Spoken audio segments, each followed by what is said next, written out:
بسم اللہ الرحمن الرحیم۔ السلام علیکم ورحمۃ اللہ وبرکاتہ۔ موت کا خوف، قبر کا عذاب، ایمان کے ختم ہو جانے کا ڈر، یہ خیالات بہت پریشان کرتے ہیں۔ موت و آخرت کی یاد، قبر میں ہونے والے سوالات کی فکر اور ان کی تیاری کرنا بہت اچھی بات ہے، اور یہ فکر نصیب والوں کو حاصل ہوتی ہے۔ بیشتر احادیث میں موت کو کثرت سے یاد کرنے اور اس کی تیاری کرنے کی تاکید وارد ہوئی ہے، اور اسے عقل مند لوگوں کی نشانی قرار دیا گیا ہے۔ لیکن اس فکر کو اس طرح دماغ پہ سوار کر لینا کہ اس سے صحت متاثر اور قلب و ذہن پریشان ہونے لگے، بالکل درست نہیں ہے۔ یہ بھی اصل میں ایک شیطانی چال ہوتی ہے، جس کی وجہ سے وہ مومن بندوں کو یکسوئی اور اطمینان قلب کے ساتھ عبادت کرنے سے مانع ہوتا ہے۔ اس لیے شیطان کی اس چال کو ناکام بنانے کے لیے بالکل اس خیال سے گھبرانا چھوڑ دیں۔ موت سے ڈرنا، قبر کے عذاب کی فکر، یہ سب ایمان کا حصہ ہے۔ آپ بس پابندی سے نمازیں پڑھتے رہیں، قرآن کریم کی یومیہ تلاوت کو لازم بنائیں۔ بہتر ہے کہ معانی میں غور و فکر کرنے کا بھی اہتمام کریں، خوب پاکی کا بھی اہتمام کریں، نیز حتی الوسع اپنے آپ کو گناہوں سے بچائیں۔ انشاءاللہ آخرت میں یقیناً کامیابی حاصل ہوگی۔ حدیث مبارکہ میں آتا ہے کہ ایک صحابی حضور صلی اللہ علیہ وسلم کی خدمت میں حاضر ہوئے اور کثرت سے وسوسے آنے کی شکایت کی، تو آپ صلی اللہ علیہ وسلم نے انہیں فرمایا کہ جب بھی کوئی وسوسہ آئے یہ کلمات پڑھیں: اعوذ باللہ من الشیطان الرجیم، آمنت باللہ ورسلہ۔ ان کلمات کی برکت سے وسوسے آنا ختم ہو جائیں گے۔ جس شخص کو وسوسے آتے ہوں اسے چاہیے کہ ان کلمات کو اپنا معمول بنا لیں۔ بسا اوقات معمول سے ہٹ کر ذکر اذکار کرنے سے بھی اس طرح کے وساوس پریشان کرنے لگتے ہیں۔ اس لیے کسی متبع سنت شیخ سے اصلاحی تعلق قائم کر کے ان کے مشورے کے مطابق معمولات کیا کریں۔ چور وہیں آتا ہے جہاں خزانہ ہو، اسی طرح وسوسہ بھی اسے آتا ہے جس سے شیطان کو خطرہ رہتا ہے۔ حدیث شریف میں ہے، کچھ صحابہ کرام رضوان اللہ علیہم اجمعین حضور صلی اللہ علیہ وسلم کی خدمت میں حاضر ہوئے اور کثرت سے ایسے وسوسے آنے کی شکایت کی، اور وسوسہ بھی ایسے جو زبان پر لانا بھی گوارا نہیں ہوتے۔ تو آپ صلی اللہ علیہ وسلم نے فرمایا، کیا واقعی تمہیں ایسے وسوسے آتے ہیں؟ صحابہ نے عرض کیا، جی بالکل۔ تو آپ صلی اللہ علیہ وسلم نے فرمایا، یہی صریح ایمان ہے۔ قرآن میں اللہ تعالیٰ نے فرمایا، اے ایمان والو، بہت زیادہ گمان کرنے سے بچو۔ بخاری شریف کی حدیث ہے، آپ صلی اللہ علیہ وسلم نے فرمایا، یقیناً اللہ تعالیٰ نے میری امت پر دلوں میں آنے والے وسوسوں کو معاف فرما دیا ہے، جب تک کہ اس پر عمل نہ کریں یا زبان سے ادا نہ کریں۔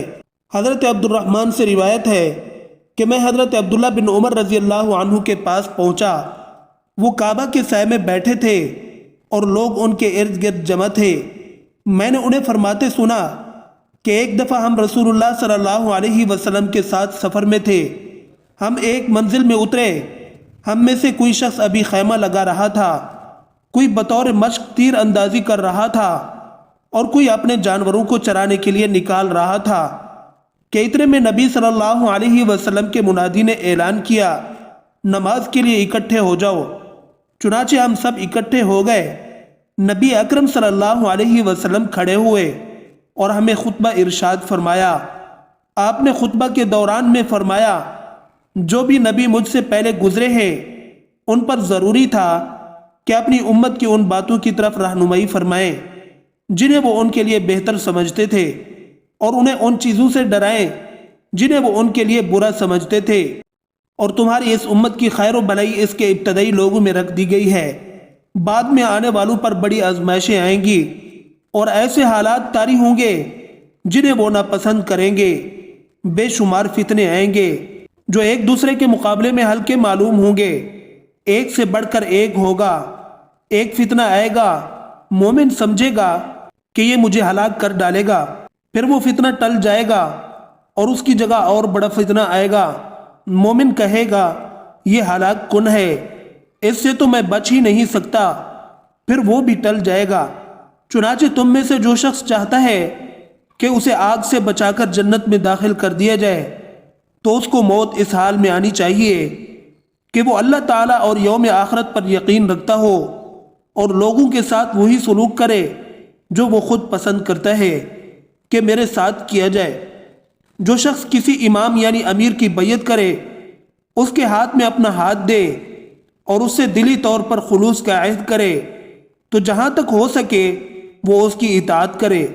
راوی نے کہا، میں نے حضرت عبداللہ بن عمر رضی اللہ عنہ سے قریب ہو کر پوچھا، آپ نے رسول اللہ صلی اللہ علیہ وسلم کو یہ سب باتیں فرماتے سنا ہے؟ انہوں نے فرمایا، ہاں یقیناً۔ حضرت ابن عمر رضی اللہ عنہ بیان کرتے ہیں، رسول اللہ صلی اللہ علیہ وسلم نے فرمایا، بے شک اللہ تعالیٰ قیامت کے دن مومن کو قریب کر لے گا، اس پر اپنا پردہ ڈال دے گا اور اسے چھپا کر فرمائے گا، کیا تم فلاں گناہ پہچانتے ہو؟ کیا تم کو فلاں گناہ یاد ہے؟ وہ عرض کرے گا، یا رب جی ہاں، حتیٰ کہ جب وہ اسے اس کے گناہوں کا اعتراف و اقرار کرا لے گا تو وہ شخص اپنے دل میں سوچے گا کہ وہ تو مارا گیا، اور اللہ تعالیٰ فرمائے گا، میں نے دنیا میں تیرے گناہوں پر پردہ ڈالے رکھا اور آج میں تیرے گناہوں کو معاف کرتا ہوں۔ اسے اس کی نیکیوں کی کتاب یعنی نامہ اعمال دے دی جائے گی۔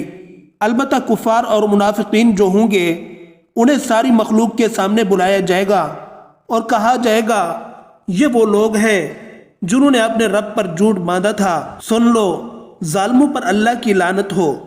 حضرت ابن عمر رضی اللہ عنہ بیان کرتے ہیں، رسول اللہ صلی اللہ علیہ وسلم نے فرمایا، جو شخص روز قیامت کا آنکھوں دیکھا منظر دیکھنا پسند کرتا ہو تو وہ سورۃ التکویر، سورۃ الانفطار اور سورۃ الانشقاق کی تلاوت کرے۔